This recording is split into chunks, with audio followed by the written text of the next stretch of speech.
Hildebrand, one of the principals here at Don's Appliances, and I'm joined by Anthony Marino, Executive Corporate Chef here at Don's for many moons. Many moons, yes. Many moons. Tons of moons. So we're going to go over today, we're going to talk about some issues you may be having with your washer. So what do you do if your washer won't spin? You know what I mean? You roll in there, you have a ton of towels, you put it in there, and then, get an error, it doesn't spin. What do? You know what I mean? And a lot of times we're seeing this type of issue with high efficiency top load washers and high efficiency front load washers. So we're seeing it on both types of machines. And really the big issue that first and foremost comes into play is detergent. Yeah. That's the number one cause of washers not spinning out all the water. Yep. So when you look at the type of detergent you're using, more often than not, you've got a high efficiency machine. If your machine is under 10 years old, odds are it's a high efficiency machine. So it'll have an HE symbol somewhere on the machine, on the control panel, inside where the detergent goes. So you have to be using that same detergent with that same symbol.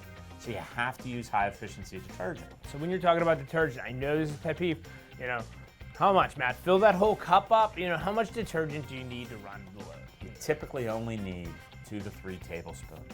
That's it. Guys, you heard it right there, 2 to 3 tablespoons. I mean, everybody that asked me, and I said, listen, I've done enough of these shows with Matt, 2 to 3 tablespoons. They said, what? How is that? I said, that clean.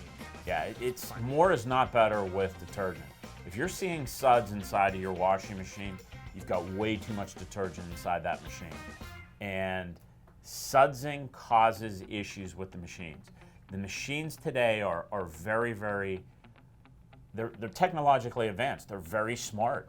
So what you've got is you've got machines with sensors, with electronics, and it's designed to control water, to preserve the life of your clothes, clean your clothes, but also it's designed to prevent damage. And too much detergent can cause damage to the machine. So every high efficiency machine has an over-sudsing feature.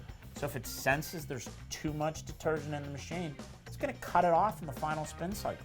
So you're not going to get that final spin, and you're going to pull your clothes out dripping wet. Yeah, dripping wet, and then, that white foam still on them. That's not a good sign.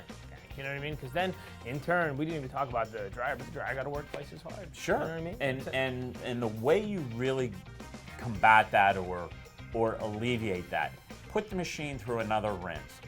So go ahead, make sure you're reselecting rinse and spin.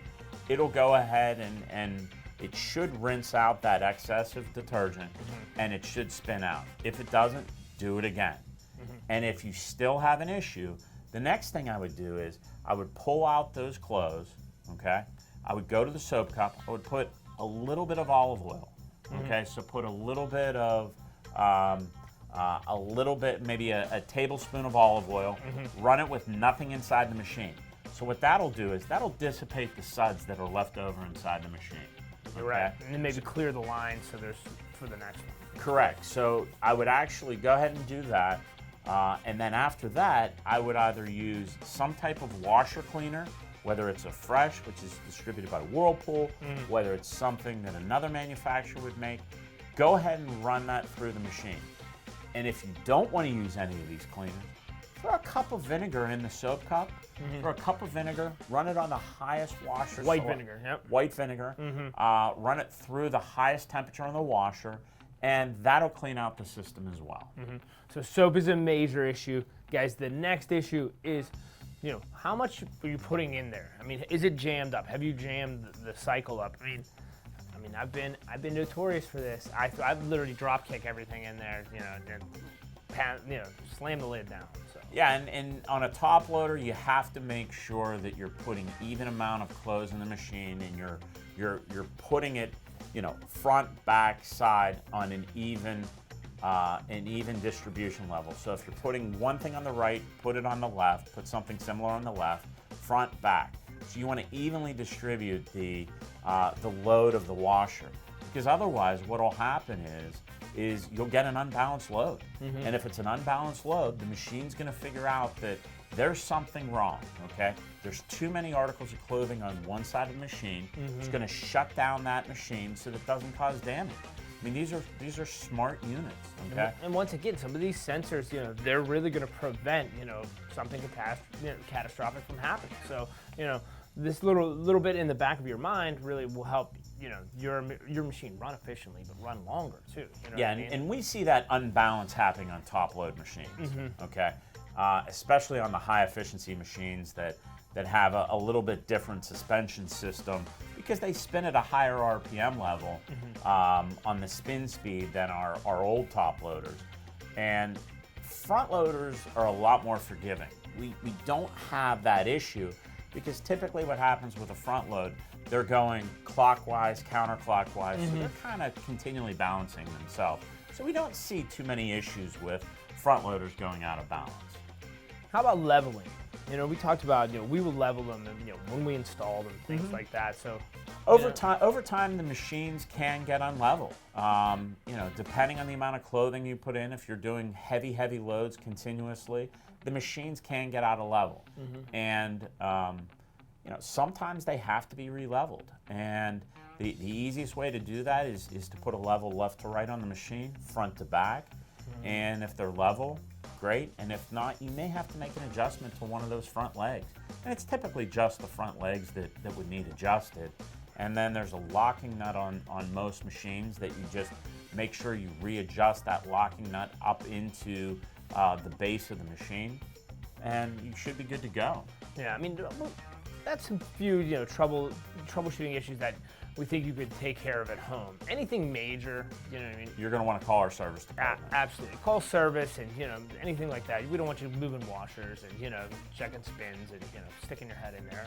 That's not the game plan. Yeah, and a lot of these new machines are technologically driven. Control boards, variable speed motors. They're not like some of the older machines where you'd have a belt that broke and all you do is replace the belt, or you had a coupler that broke that coupled the drive on the agitator to the drive on the motor. I mean, those were easy fixes, and a lot of consumers really fix those units themselves.